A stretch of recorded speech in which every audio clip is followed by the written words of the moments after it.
முருக பக்தர்களுக்கு வணக்கம். நான் என்னுடைய இந்த கர்ம ஆராய்ச்சியிலையும் முருகர் சக்தி சார்ந்த ஆராய்ச்சியிலையும் கண்டறிந்த ஒரு சில விஷயங்கள் பதிவு பண்றேன். எல்லா விஷயத்தையும் பதிவு பண்ண முடியாது, ஆனா இந்த விஷயம் நிச்சயமா சொல்லியே ஆகணும். இந்த கேள்வி எல்லா முருக பக்தர்கள் மனசுல இருக்கும். அது என்னன்னா, நான் எல்லா முருக பக்தர்கிட்டும் ஒரு வேண்டுகோள் வைக்கிறேன். என்னன்னா, நீங்க ஆறுபடை வீடுல எந்த முருகர் கோயில் போனாலும் சரி, அப்படி இல்லைன்னா சிறுவாபுரி போனாலும் சரி, இல்ல வடப்பள்ளி கோயிலுக்கு வந்தாலும் சரி, வல்லக்கோட்டை முருகரை பார்க்க போனாலும் சரி, உங்க கூட வரவங்கள யாரையும் வற்புறுத்தி கூப்பிடாதீங்க. அது உங்களுக்கு கணவனா இருந்தாலும், மனைவியா இருந்தாலும், சகோதரா இருந்தாலும், அம்மாவா இருந்தாலும், யாரா இருந்தாலும் வற்புறுத்தி கூப்பிடாதீங்க.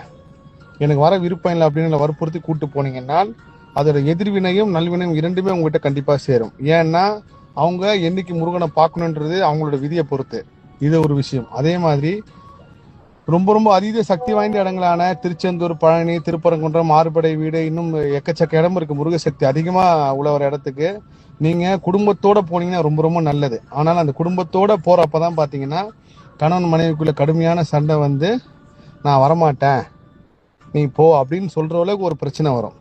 அப்படி நீங்க பிளான் பண்ணிட்டீங்க அப்படிங்கன்னால் அந்த சமயத்துல யாராவது ஒருத்தர் விட்டு கொடுத்தா போய் ஆகணும். ஏன்னா அந்த கோவிலுக்கு நீங்க போவீங்க, போனதுனால உங்க வினை மாறும். உங்க வினை மாறின வாழ்க்கை மாறும்.